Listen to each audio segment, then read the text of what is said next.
I'm sure na if he is made to answer kung ano yung source ng funds niya for his t-shirts, I'm sure it will not be from government funds kasi alam naman niya yun, ang tagal na niya sa politika. And probably inallow siya na mag-insert ng kanyang t-shirt doon. But yung source ng funds, I can be very sure na hindi government.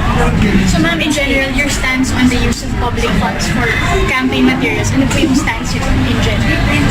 Of course, nasa batas natin yun na bawal gamitin ang public funds to